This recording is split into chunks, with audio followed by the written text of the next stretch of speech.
कैसे हैं सब? उम्मीद करता हूँ सब लोग खैरियत से होंगे।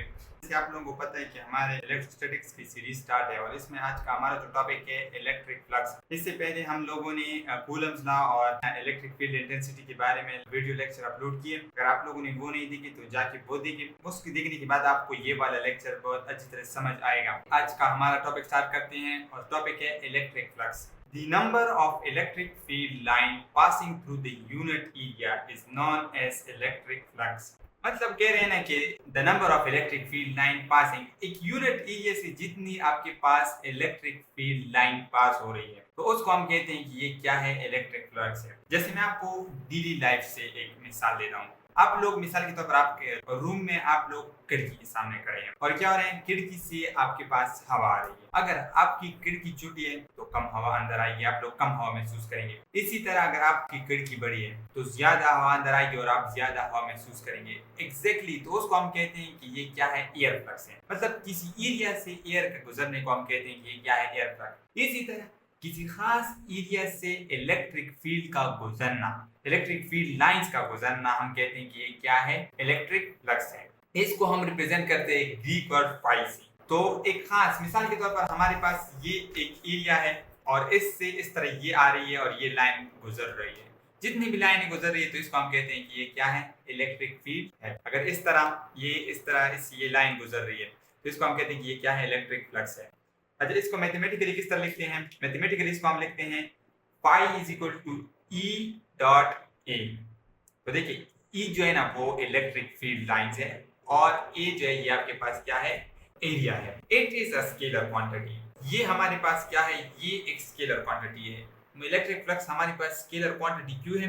क्योंकि देखिए एरिया और इलेक्ट्रिक फील्ड के लाइंस के साथ जो प्रोडक्ट है ना वो उसमें डॉट प्रोडक्ट है। और डॉट प्रोडक्ट में मतलब ये डॉट प्रोडक्ट में क्या बताती है कि जब दो वेक्टर इस तरह मल्टीप्लाई हो जाए कि उसका जो हमारे पास रिजल्ट आता है वो क्या हो, एक स्केलर हो, तो इसको हम कहते हैं कि ये क्या है, डॉट प्रोडक्ट है। It is a scalar quantity.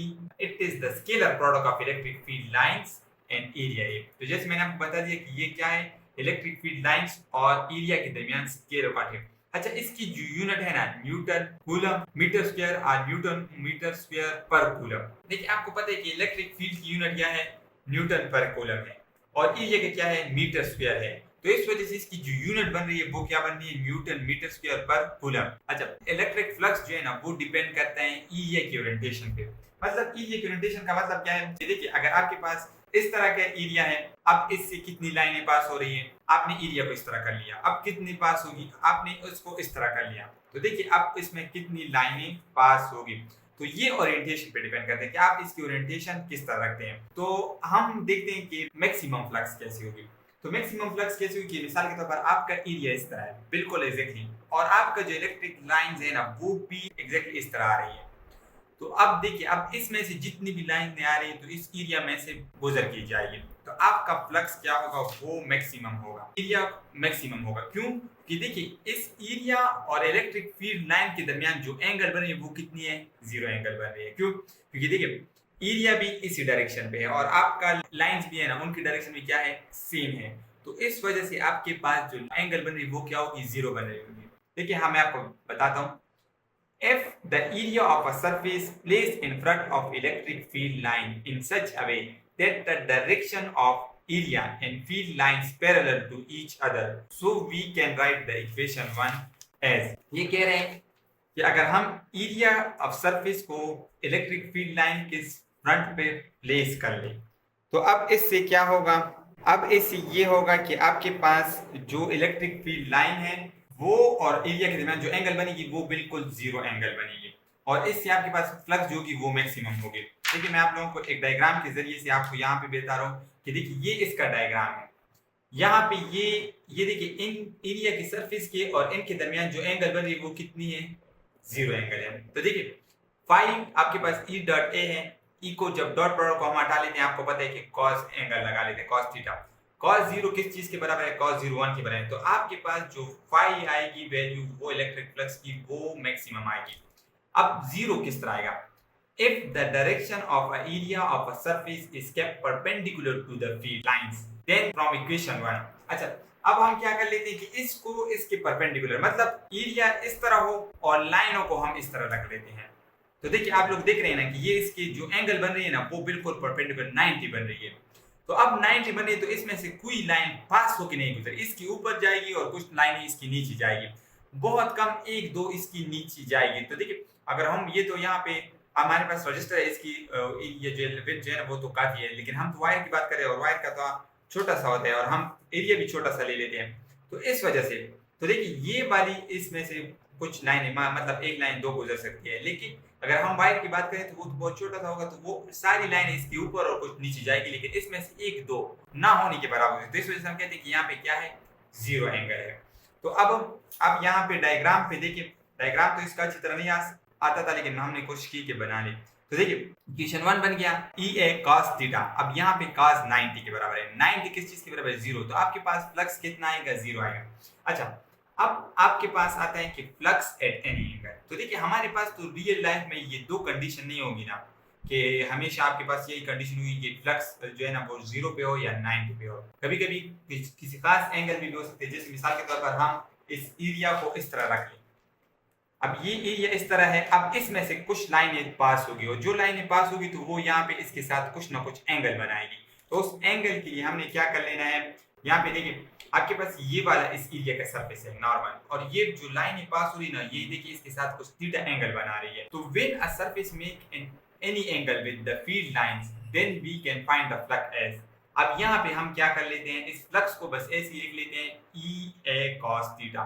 तो ये आज का टॉपिक था। अच्छा इसके बारे में इस टॉपिक के बारे में हमारे पास कुछ प्रॉब्लम्स आते हैं और वो प्रॉब्लम्स हम सॉल्व करते हैं। तो देखिए प्रॉब्लम नंबर 1 हमारे पास आता है कि a uniform electric field with a magnitude 400 Newton incident on a plane with a surface area 10 meter square and make an angle 30 with define the electric field। अच्छा इसमें हमारे पास, अब इसको हम सॉल्व कर लेते हैं। तो देखिए गिवन में हमारे पास क्या है, इलेक्ट्रिक फील्ड है, इलेक्ट्रिक फील्ड गिवन है और उसकी वैल्यू कितनी है, 400 न्यूटन कूलम।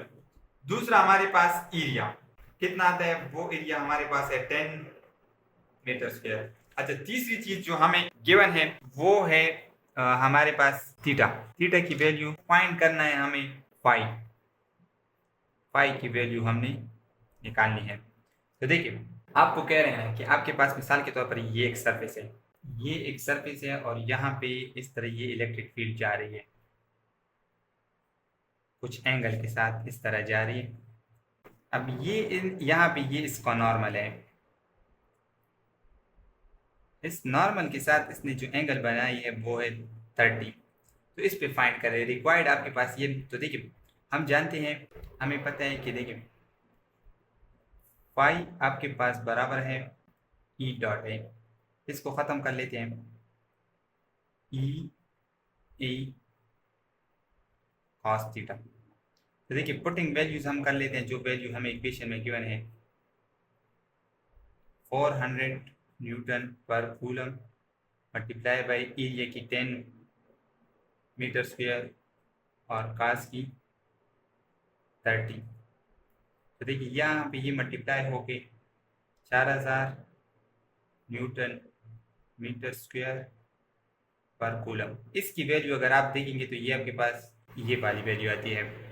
तो इसको जब आप मल्टीप्लाई करेंगे तो आपके पास नियरली जो इसकी वैल्यू आती है वो आती है 3440 न्यूटन मीटर स्क्वायर पर कूलम। तो देखिए अगर आपके पास इस तरह प्रॉब्लम दिया गया हो ना कि यूनिफॉर्म इलेक्ट्रिक फील्ड, आपके पास एक यूनिफॉर्म इलेक्ट्रिक फील्ड है विद मैग्नीट्यूड, जिसकी मैग्नीट्यूड है 400 न्यूटन इंसिडेंट और वो फॉल कर रही है with a plane surface area, 10 meter का एक सरफेस एरिया है स्क्वायर का, और एंगल जो उसके साथ में वो 30। तो इससे कितनी लाइनें पास हो रही है, तो आपको पता चल रहा है कि वो कितनी इलेक्ट्रिक फ्लक्स पास हो रही है, इतनी हो रही है। अच्छा दूसरा वाला आपको प्रॉब्लम कह रहे हैं what is the magnitude of electric flux. देखिए वही आपसे इलेक्ट्रिक फ्लक्स मैग्नीट्यूड मांग रही है of a constant electric field given है 4 newton meter in the z direction through a rectangular with the surface area 4 meter per square in xy plane।